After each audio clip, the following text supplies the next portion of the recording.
Welcome to By the Way with Beth and Stacy. I am Beth Cooper. And I am Stacy Earlywine. And we are excited today, as always. Yes, Is there ever a day we're not excited? We're always excited to be here. And we always say we have a great show planned because we always do. Yes, we do. This one's going to be fun. It is a fun episode. Yeah, we just little rush this morning. Had a little photo shoot. We had a photo shoot, guys. That was fun. That was fun. Yes. So, you guys are going to be seeing our melodious faces on a billboard somewhere. We are going to be on a billboard, so keep an eye out for us. Keep an eye out for it, and when you're driving by, be sure and wave. Yes. Yeah, so while we're talking about that, if you don't know where to always catch us, I don't know where you're watching us right now, but we are on Wabash Television, channel 100, daily, Monday through Friday at 11 a.m., and we are also on YouTube. So if you are watching on Wabash and you missed a few episodes, you can go back on YouTube and watch them. Our channel on YouTube is By the Way with Beth and Stacy. And you can always email us, too, at bytheway with bethandstacy@gmail.com. All right. And don't forget to like us on Facebook. Oh, definitely like us on Facebook. Heck yeah. Yep. And that's a YouTube channel. Yes. Yeah. Wow. I'm wondering, is it going to be a rainy summer? You know, some summers are like that where it's just rainy and cool the whole summer. And I don't like them. And then it gets like super humid in like August and September and October. It drives me crazy because I'm ready. By the time September hits, I want fall weather. Right. And the summers that have been cooler have proven to be very hot falls. Yeah, and I don't like a hot fall. Me either. I don't want a hot fall. I want a cool fall. If it's going to be hot, I want it to be June, July. I agree. Where everybody's swimming and the kids can go do fun things. Well, I got up this morning and it was just like, oh my gosh, it's raining and we've got so much rain. Yes, we have had a lot of rain. I don't know, but you know that we always open up with a fun advertisement. Sometimes we pull them out of magazines, My Better Homes and Gardens. But we were at our friend Don Thomas's house, and he whipped out a whole bunch of old mads that were just loosely given to us. But this one, I would hate my life if I had to do this one. Let's check this out. Just saying. Corsets. Corsets by Gossard. Gossard corset. The original front lacing. Okay, so no more were you having to have somebody lace you up the back and tighten it up. You could do it yourself in the front. But it says, no garment is so essential to the well-being of the women in the nation as the Gossard corset. Now, this is where I disagree. It is not essential to the well-being of any woman. Well, this is where they start lying. Let's zoom in a little bit. Yeah. Here we have a little zoom in. Let me just read to you. Look at her. She's checking out her hair. She can't breathe. Terrible. But here it is. The health, comfort, service, and style found in every Gossard cannot be found in any other corset. Your health is safeguarded by a hygienically correct body support. That means sustained energy and increased efficiency. A priceless comfort through the longest and busiest days will be found in this light, scientific, boning, and soft, pliable materials that give delightfully with every movement. Wrong. Wrong. A Gossard corset permits you to stoop, bend, or kneel with perfect freedom. Wrong. Every Gossard offers a wearing service that alone is worth the price paid, whether it be what? $2, $2.50, $2.75, $3, $3.50, $4, $5.50, or more. This is a conservation that must appeal to every patriotic woman. What? I don't understand. What's a wearing service? Well, I don't know, because how do you wash those things? Is that what they mean, a laundry service? I would assume, because, they got that bone thing in there.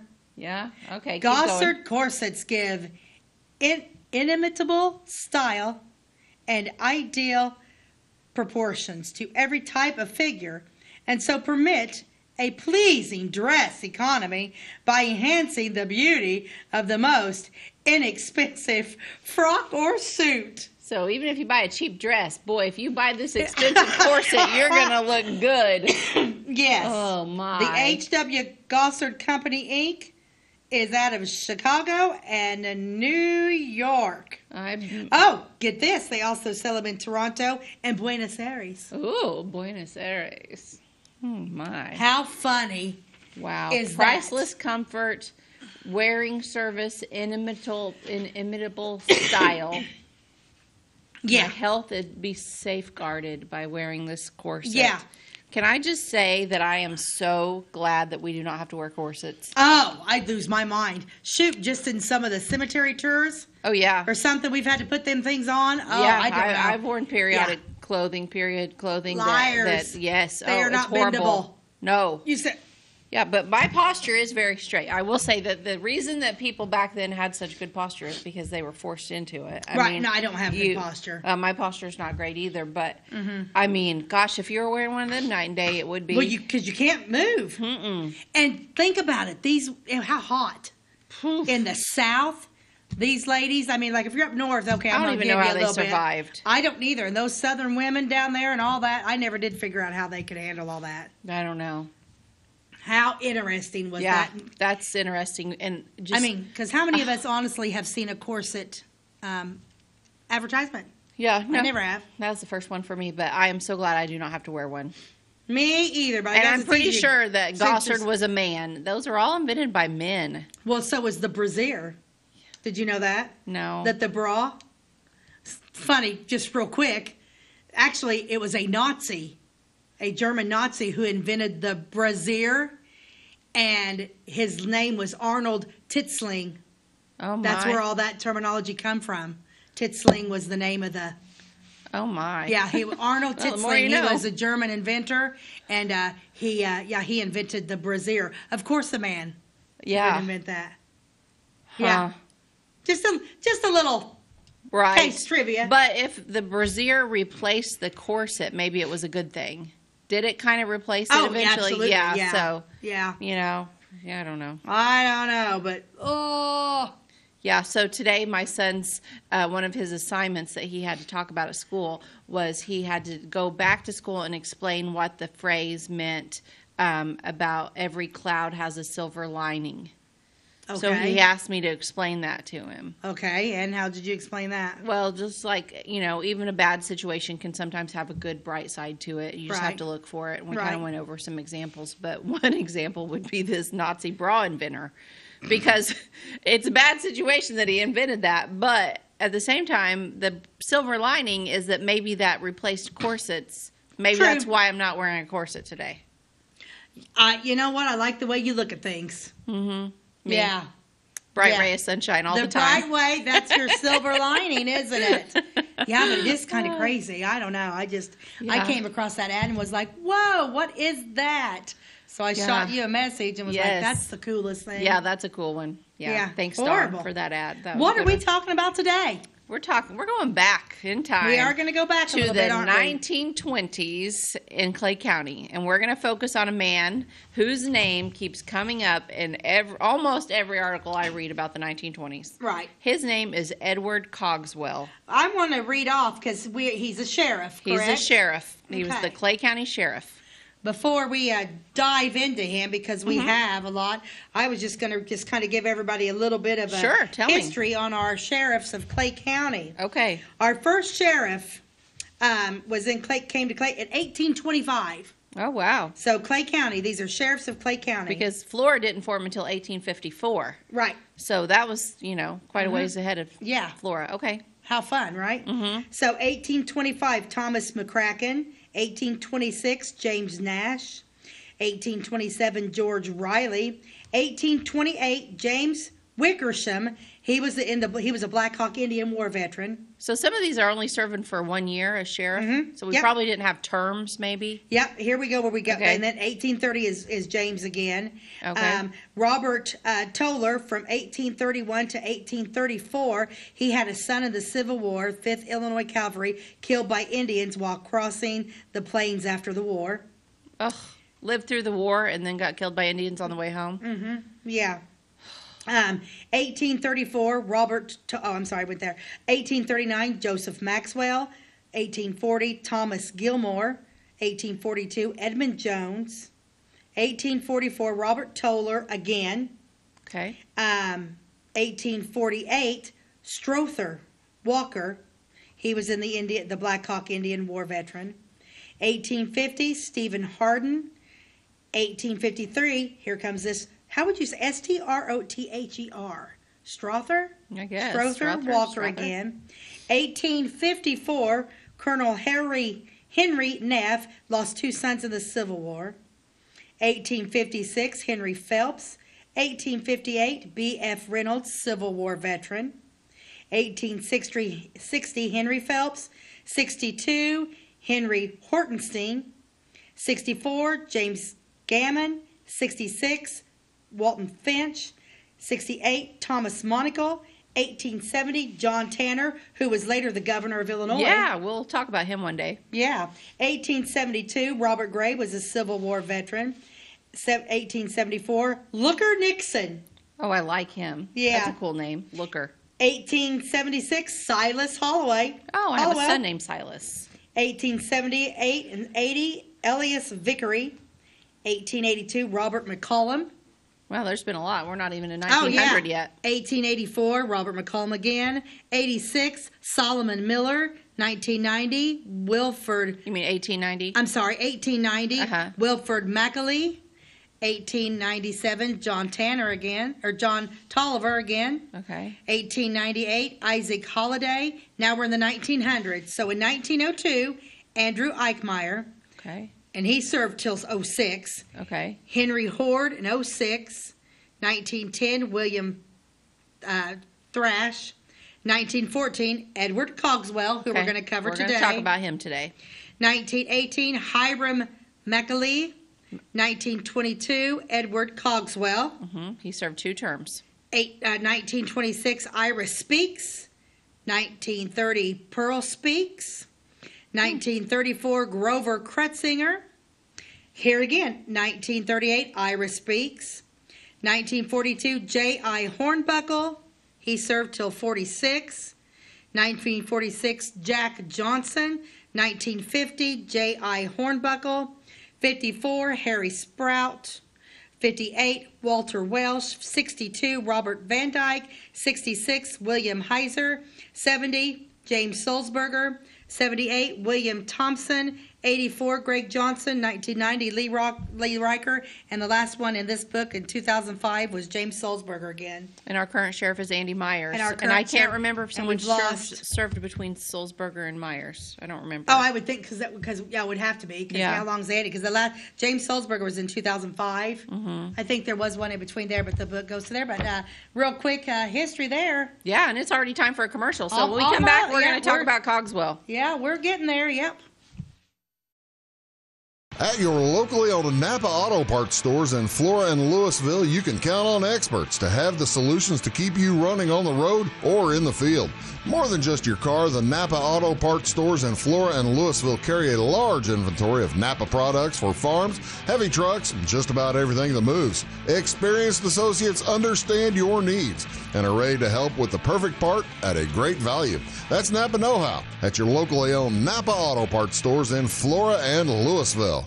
Briscoe Surplus Sales on the northeast edge of Flora is your one-stop do-it-all shop. Looking for rugged boots and footwear from great brands like Lacrosse, Rocky, and Carolina? They're there. How about top-notch small engine parts and service? Briscoe Surplus Sales has it. Whether you're wiring your switches or switching your wiring, Briscoe Surplus Sales has the solution and the know-how to help you get the job done right the first time. Briscoe Surplus Sales, your one-stop do-it-all shop. We like technology at Flora Savings Bank. Here's what you can accomplish in our mobile banking app in less than 30 seconds. See account balances in your transactions, set up an account alert, make a transfer between accounts, get an alert text message about your transfer, pay a bill, turn your debit card off and then back on. It all happens in the palm of your hand with our free My Bank to Go app. Search My Bank to Go in the App Store or Google Play and give mobile banking a try. Flora Savings Bank, member FDIC and equal housing lender. Jimmy Auto Lumber. Doors, paint, windows, electrical, plumbing, and much more. Oh yeah, give me all your guns too. John Lucas, What? you better be dreaming about all the stuff we sell here at Zink Building Center. Oh, I would. Zink Building Center in Louisville on Route 45. It's a cool place. Okay, welcome back to By the Way with Beth and Stacy. Today we are jumping back to the 1920s and we are talking about Sheriff Edward Cogswell, whose name pops up all over the place. I think one of the first episodes we talked about was the Malinsky murder. Yes. With Essie or Elsie Bible, the murderer. You can go back and check that episode out. I think it was like episode 4 or 5, something like that. But guess who arrested her? Sheriff Cogswell. He was in on that case. Yeah, and then I just kept reading more court stories, and it was always this Edward Cogswell, and he's a really interesting guy. So he was born to William and Sarah Monroe Cogswell, and he was born in Iola in 1875. And then he passed away in 1952. At the home of his daughter, who was married to Mr. Earl Belt. So Mr. and Mrs. Belt ran the Belt drugstore downtown, which is a whole other interesting story. But this house that he passed away in, the Mrs. Belt's house, is on East 5th. It's on the corner of East 5th and Foster. It's a white 2-story home. So if you're in that neighborhood, you can look and know that the sheriff passed away there in 1952. East 5th, down by Smitty. Down by Smitty, okay, yeah.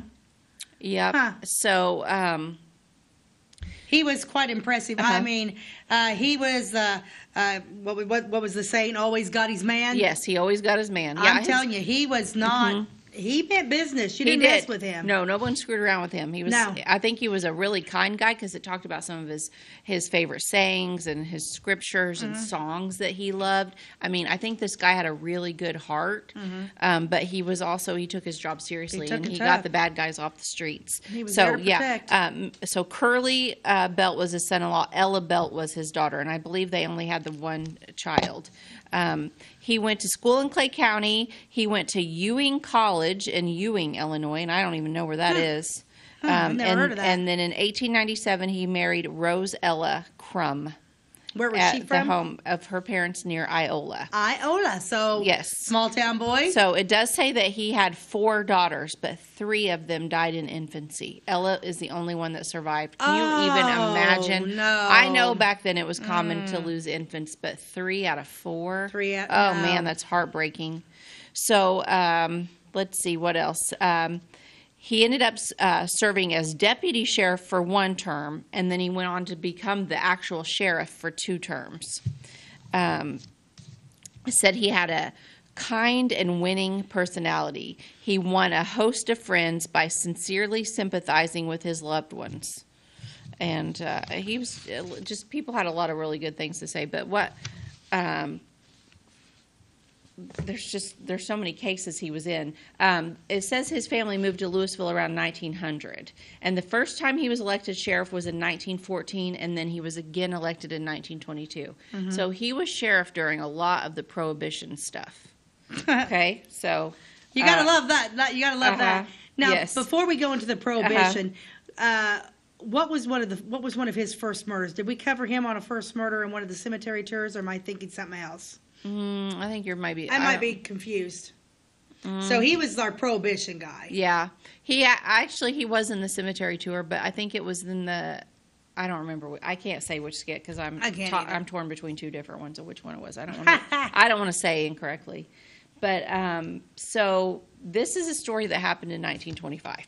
Ooh, you tell your story. Okay, so it says on January the 6th, 1925, for the 4th time in the past year, Sheriff Cogswell was called to Ingraham, Illinois. So Ingraham, for those not familiar with Clay County, it's the northern eastern part of our county. It's near the Jasper County line, okay? And a robbery had taken place at Mervyn Brothers Merchandise Store. So the report was that the store had been burglarized on Friday night, and something like $2,000 worth of gents' furnishing goods had been carried off in an automobile truck. What's gents' furnishing goods? I don't know, but I'm Gentlemen? thinking if you are robbing a furniture store, you got to be pretty strong. Yeah, What they are you- used what are they you used doing? a truck, but guess what happens in January? Mm-hmm. Snow, and there's snow on the ground. Uh-oh. Okay. Uh-oh. It says the deputy sheriff, his name was Jackson, accompanied Sheriff Cogswell, and they arrived in Ingraham. Ah, And they got quickly onto the trail of robbers, which was plainly indicated by the tracks of a strange machine in the snow. So they were driving a truck that was a little different from all of the other trucks, yeah. and it was snowy. Not the brightest criminals. No. Okay. This trail led them to an old shack in the woods, 1.5 miles northwest of Newton. Here they found all of the Mervyn goods and also 55 pints of bonded whiskey from a Newton druggist and other merchandise stolen from merchants at Willow Hill, which is a town in Jasper County that's about 5 or 6 miles east of Newton. Huh. So they had robbed more than one place. They put all the loot together, and they had all this whiskey, which they weren't supposed to have. Altogether, the loot discovered in the shack represented a value of not less than $3,000. After making a thorough search of the shack, the officers stepped outside and discovered another building not very far away. They went to it, and a dog barked, and then suddenly the back door opened, and 2 men took off running. Uh-oh. Okay, so... And busted. And the sheriff always gets his man.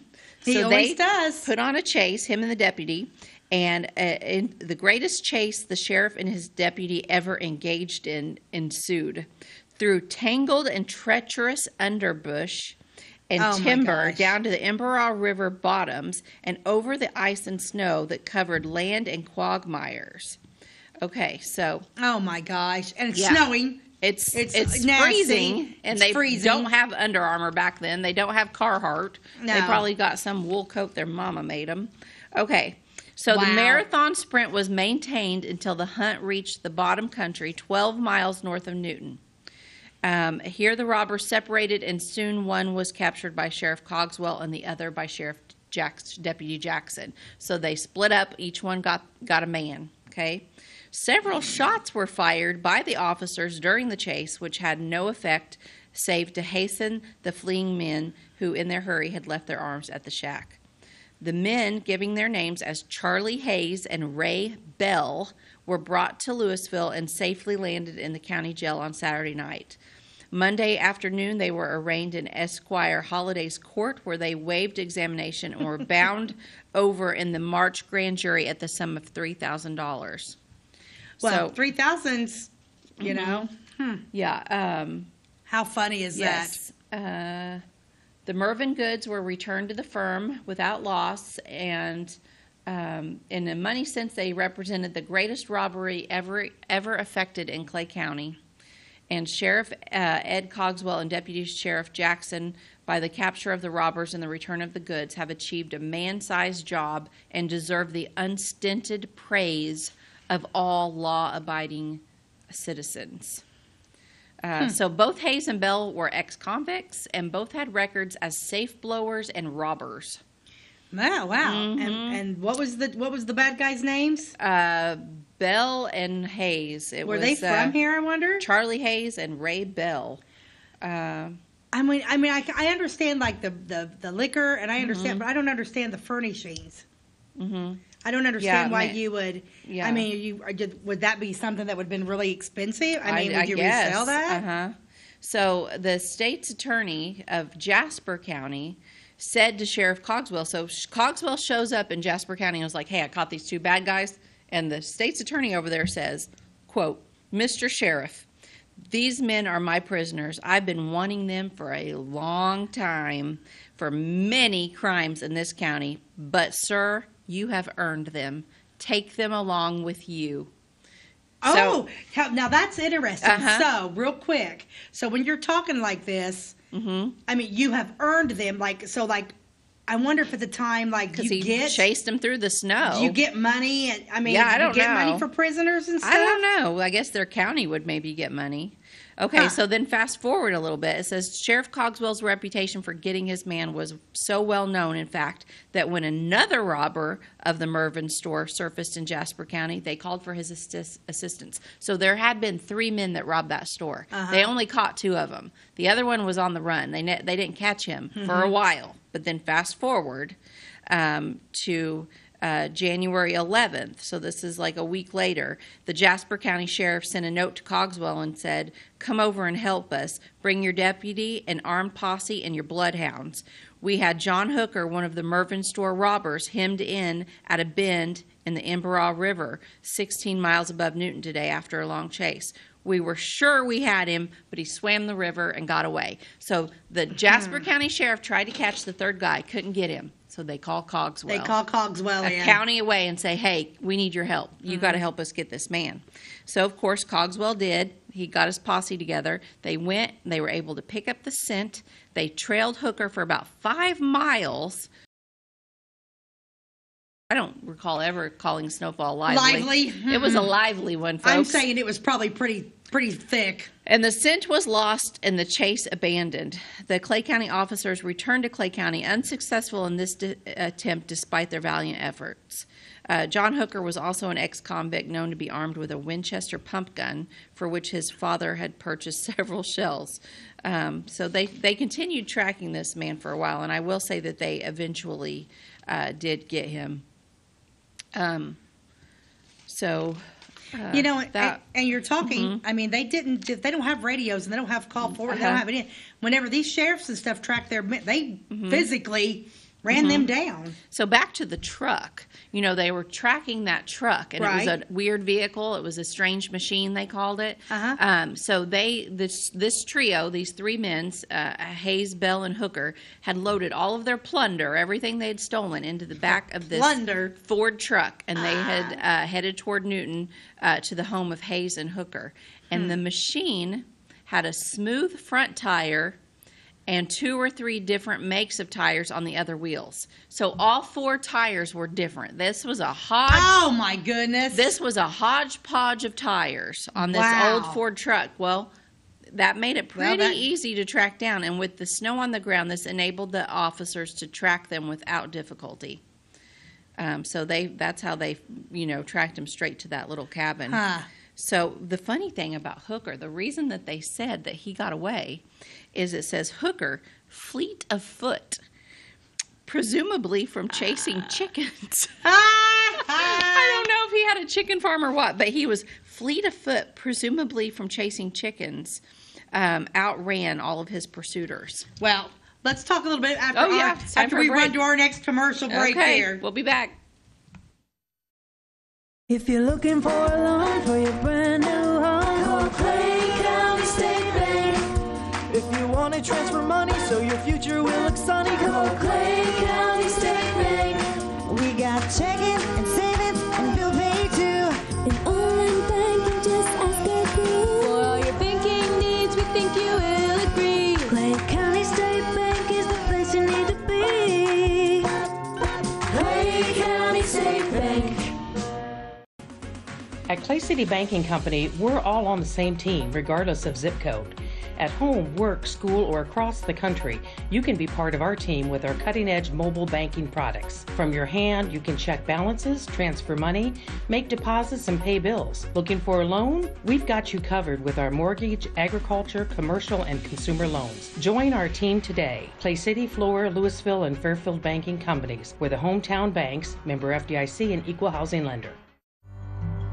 It's the weekend and your symptoms are worsening. The morning of a big meeting and you have a bigger sore throat. Ever experienced that urgency after picking up your sick child and your community health center has already closed? You will be able to connect to a provider at crhpc.org. Even if you have never been to CRHPC, you are welcome to utilize our services. Feel better after scheduling a video visit with CRHPC. Tomorrow. Some fear the uncertainty it brings. Some trust the promise it holds. At Grinnell Mutual, we are always looking forward to tomorrow, growing and innovating. So even if the plans you have for the future aren't the same as the plans that the future holds for you, you can be ready. Because we'll be ready. like we have been for over 100 years. Trust in that. Trust in tomorrow. Talk to your mutual agent today. Your local agent is on the square. Louisville, Clay County Farmers Mutual Insurance.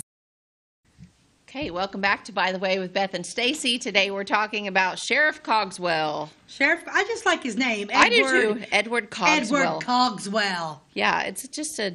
And he was cute, too. Do you have a picture of his do. face? Let's there's show a picture him. we have. Let me Let's show him find it. and his wife. Da, da, da, da, da, da, da. Where is it? Oh, here we go. Cogswell. Where's that button? Look at him. This is when they were young.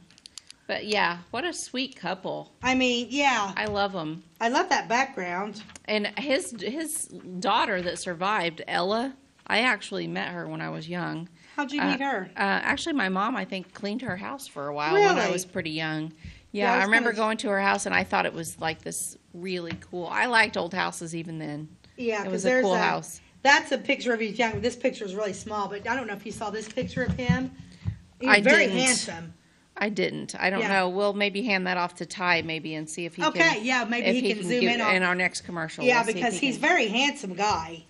Yeah. Yeah, I really, Yeah, I didn't have that picture. I couldn't find a more recent one of his later years. But okay, so Well, we'll get this picture out there somehow. so the man that always got his man. got his man. Here's another really cool story. So, this is about another robbery. So the sheriff and his deputy Jackson, again, they're like these two. Well, who like was- let's compare him to somebody like who's the Well- who's a famous duo? Andy Griffith and Barney Fife. Yes, but without Of maybe all the course. bloopers. I don't know. What'd So, you say? His Jackson. Jackson was Jackson. his. Deputy Jackson is just what he's referred to as. Did he become a sheriff? No, there's no Jacksons that were sheriffs around Oh. that time. Okay. Interesting. So they were called to the home of James Tooley Sr. near Sailor Springs. Now, Mr. Tooley was 78 years old. Okay. And he had been assaulted and robbed at around 8:30 p.m. while alone in the home of his granddaughter, Miss Ellen Tooley. So granddaughter Ellen was letting Grandpa stay with her because he was 78. She was probably caring for him. Right. But she left and went to Sailor Springs to attend a reunion. Mm-hmm.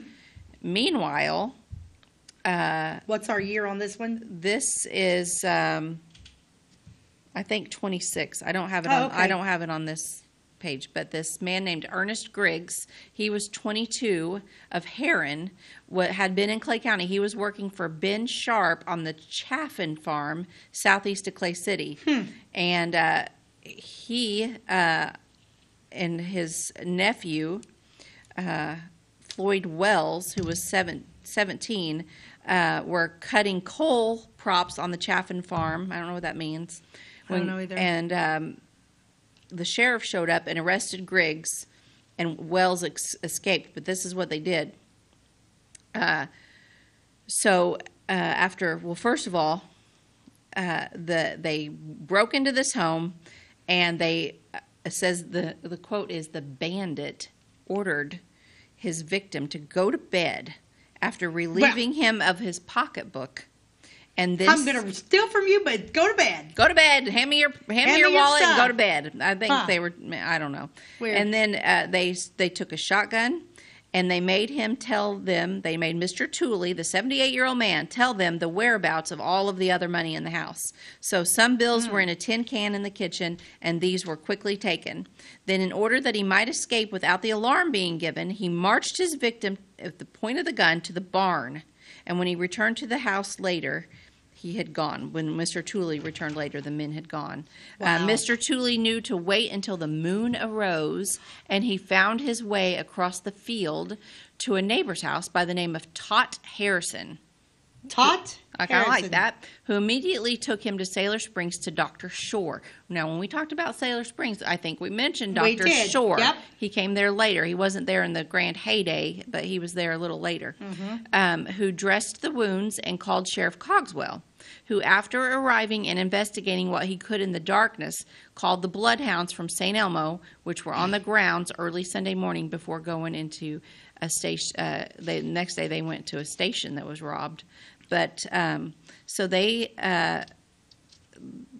found these two guys. This Griggs had worked in the vicinity of Tooley's home for about a year and was believed to have known something about the surroundings and the habits of Mr. Tooley. So on the boys' return to Clay City, they stopped and stole an auto tire from James Patridge, and this gave the officers the clue to the offender. So this is kind of how they tracked these boys, but then they finally caught him, and then they grilled them.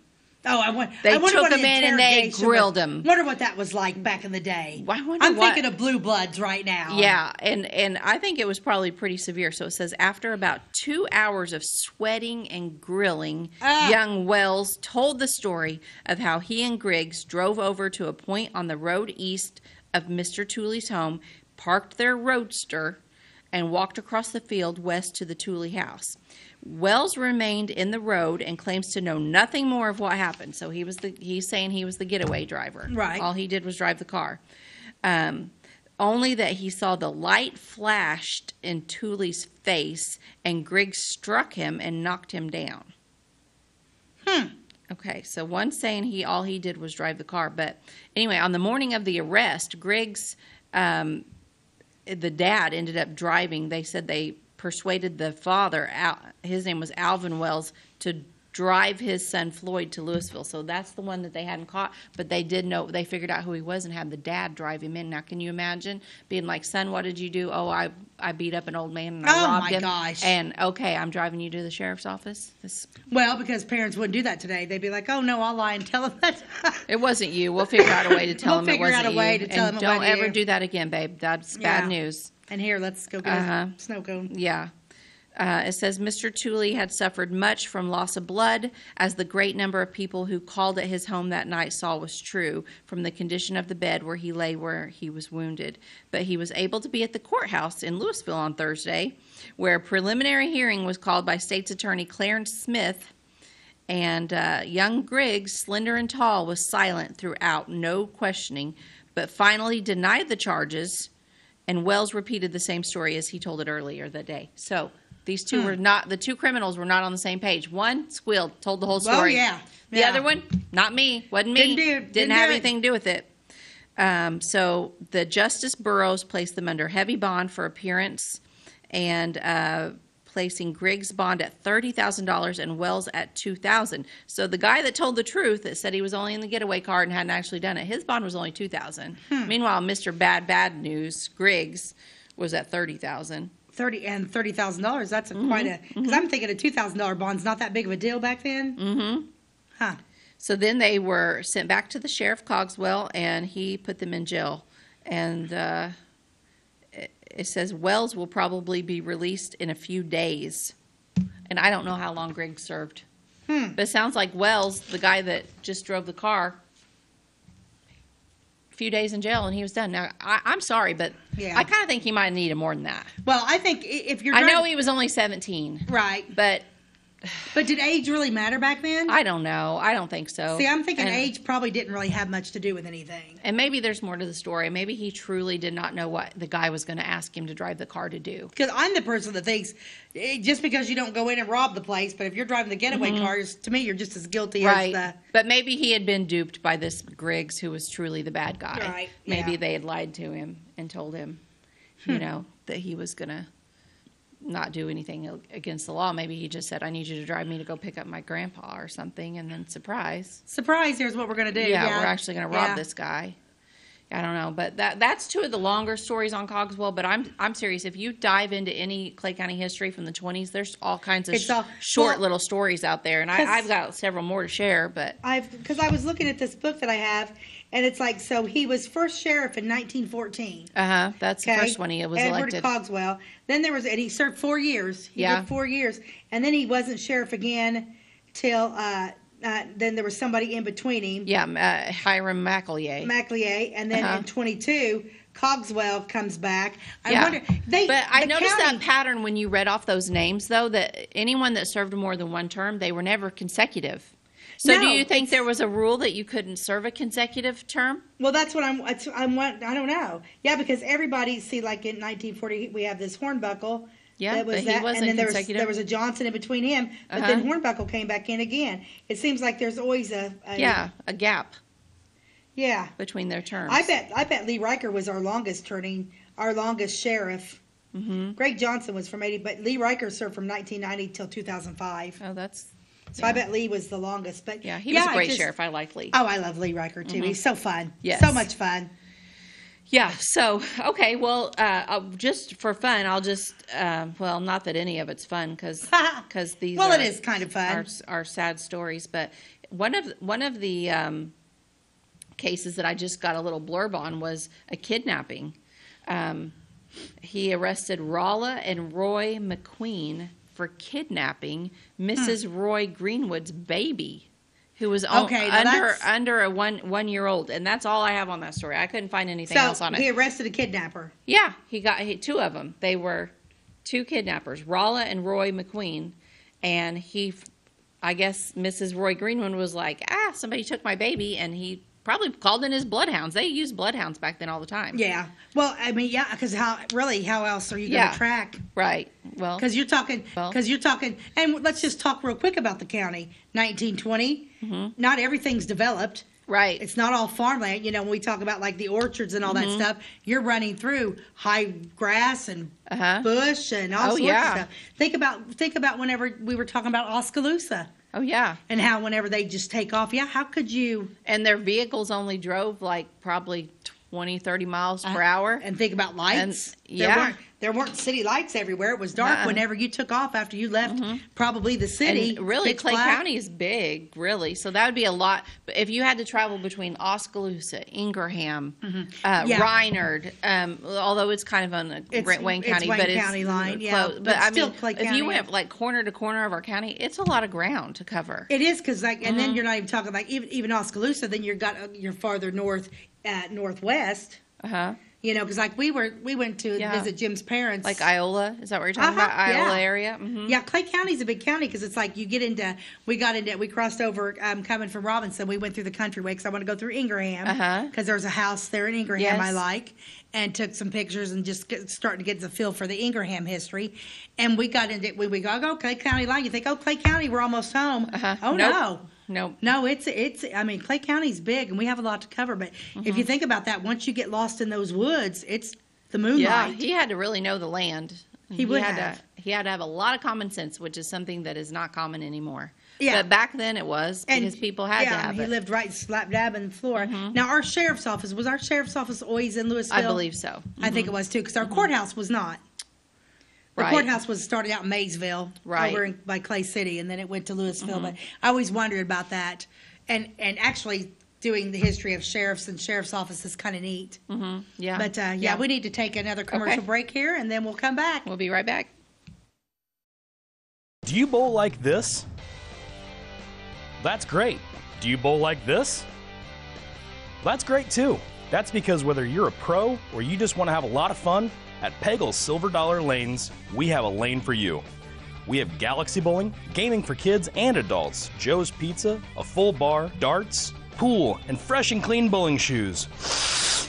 Boy, does that smell nice. So come on down to Pegel Silver Dollar Lanes in Effingham, where we have a lane for you. My name is Robin Stanford. I own Stanford Marketing. It's a promotional products business along with an embroidery business. And we do custom hats, t-shirts, anything, you name it, we can make it. People like that we do stuff in-house and we can actually make things here and that we're not contracting the work out to other places. We never say no. We always try to find a way to do it. If anybody can do it, we can do it. We are hardworking women, that is for sure. Come to Stanford Marketing in Flora for all your custom and promotional needs. The insurance specialists have options to tailor to your needs at CSI Insurance Brokers. Experienced insurance brokers at CSI are skilled with all types of insurance plans and policies and represent many companies, including Safeco Insurance. You'll benefit from their detailed expertise, unbeatable premiums, and commitment to customer service. CSI Insurance Brokers and Safeco Insurance Company, providing affordable rates on quality insurance since 1952. For over 50 years, at your locally owned and operated Royal King Supply in Salem and Olney, we've helped you and your neighbors enjoy an easy country lifestyle.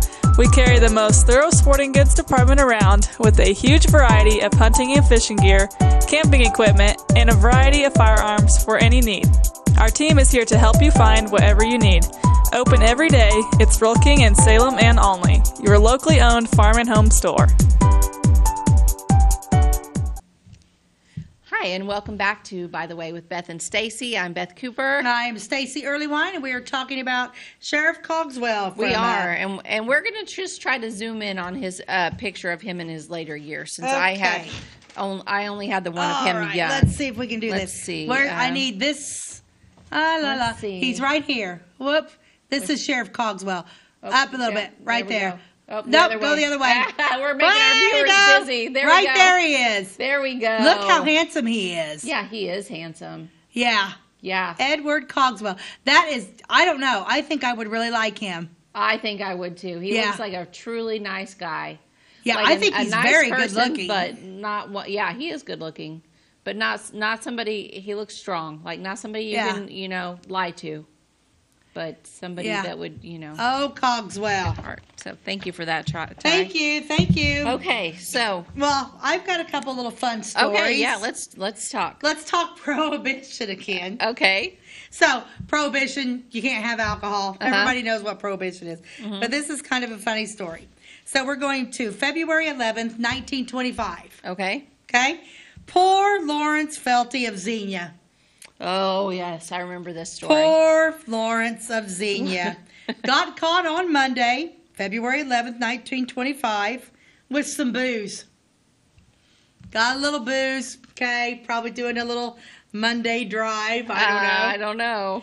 But so he got caught. So they sent him to the magistrate court in Flora.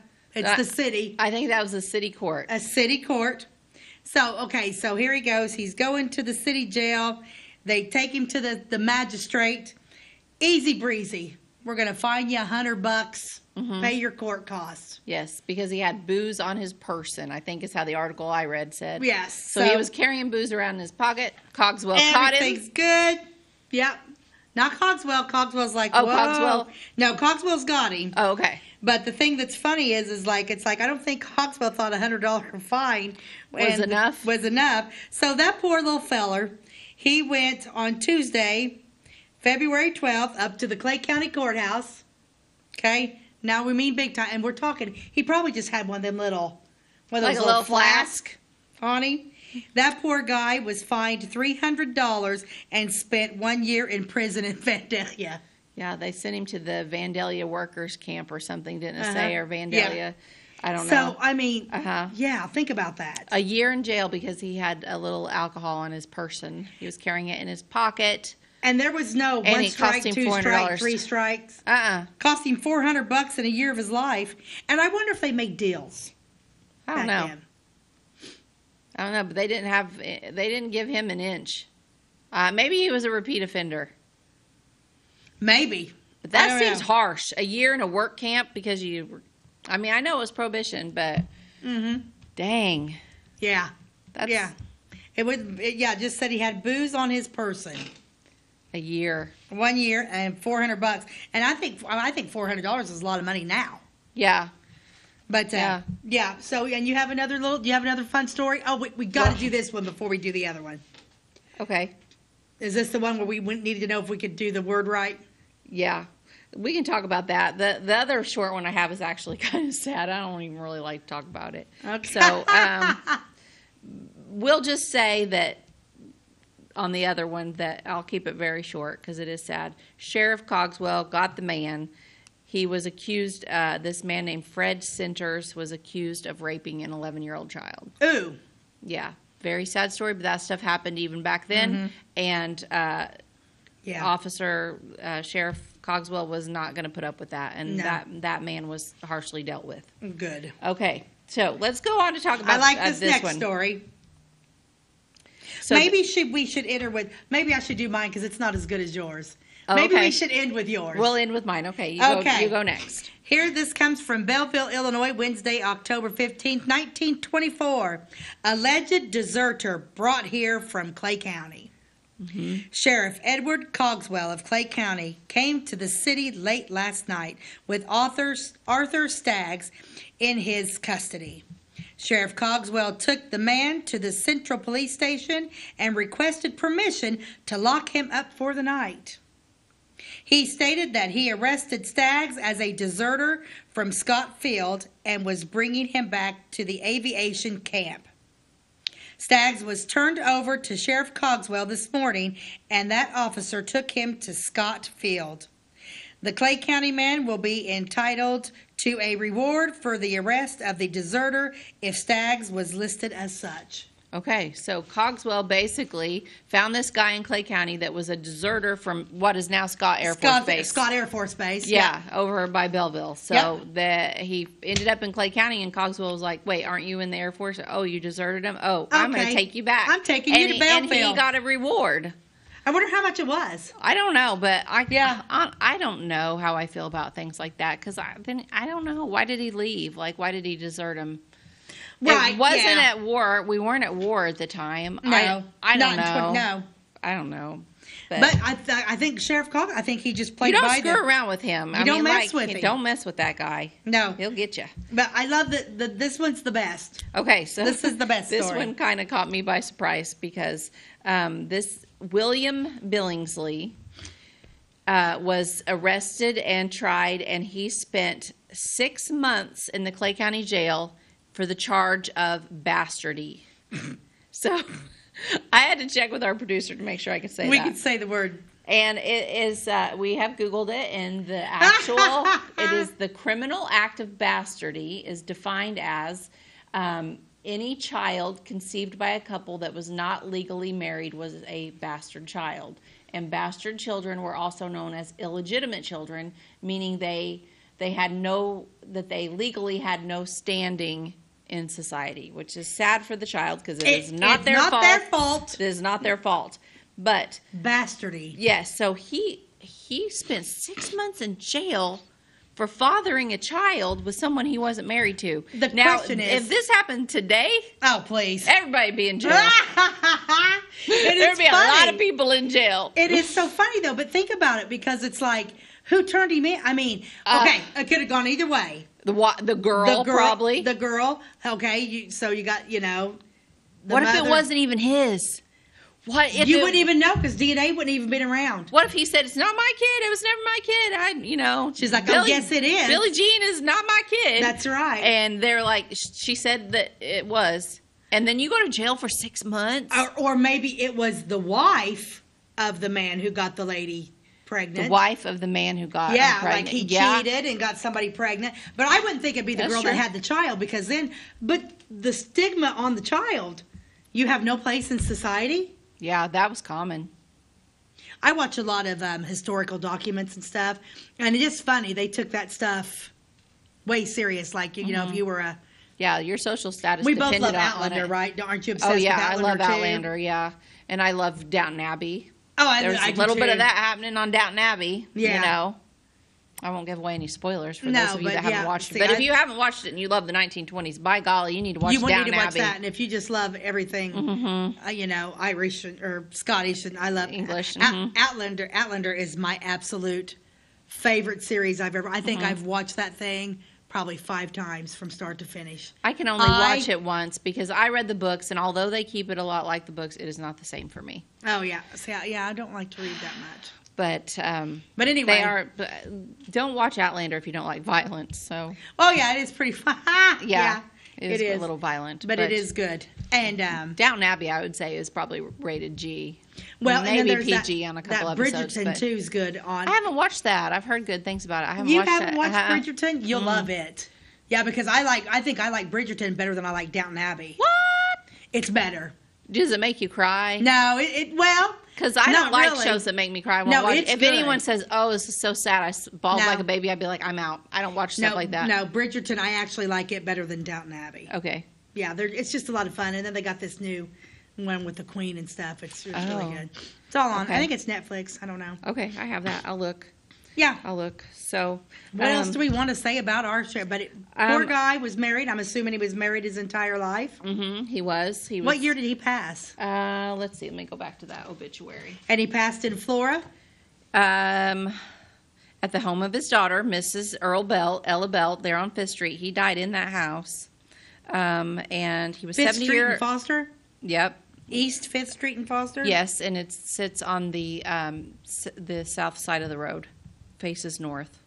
Let's see, 1952, February the 4th, 1952 is when he Really? passed away. And his wife's name was Rosa.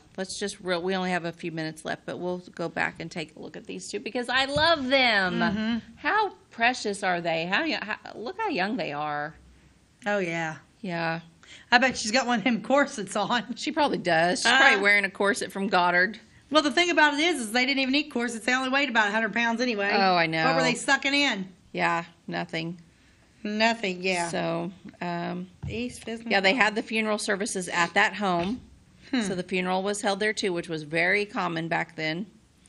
And then he's buried at Elmwood. Elmwood, of course he is. We need to go visit him. Yeah, we need to go visit. We Mr. need to Cogswell. tell him thank you.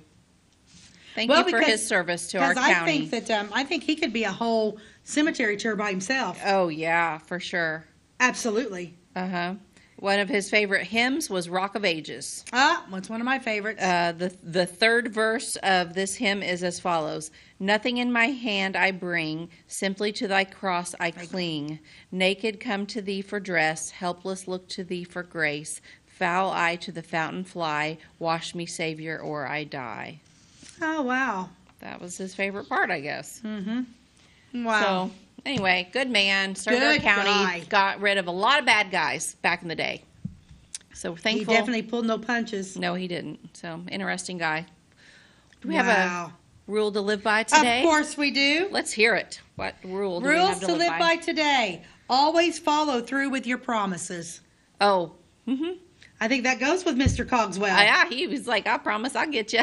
I'll get you. I'll find you. I'll track you through the icy rivers, and I will get you with my bloodhounds. Yeah. No, but promises, follow through on your promises. Always follows through with your promises. Because I think it's so easy to say, oh, I'll do that, I'll do that, I'll do that. And I know we all get busy. Yeah, it's a busy world. But there are some people that no matter how many plans you make or whatever you do, they'll cancel. They cancel. They don't follow through with what they said. Yes, that is not a good character trait. It is not a good character trait. So if you follow through, just plan to follow through, honestly. Well, yeah. Like, why wouldn't you? And if I think I try not to commit to things I don't think I'll actually maybe finish. Right. And that's something I've learned as I've got older. Like, I think when I was younger, I would say, yeah, I can probably do that, or yeah, I can do that. Now I just say no a lot.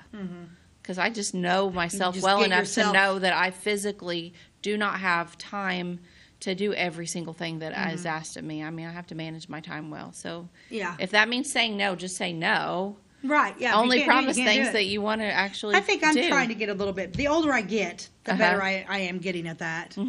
But it is difficult sometimes for somebody like myself to tell somebody no, because I think that I'm all, I can do everything. But I do like to stay busy, but I try to follow through on my promises. Jim is the most extraordinary of that I've ever known. Oh, really? Oh, if he tells somebody he's going to do it, it's going to get done. No, I've never seen anybody. I don't think he's ever not done something he's told somebody he was going to do. Well, I'm still waiting on him to come finish my drywall.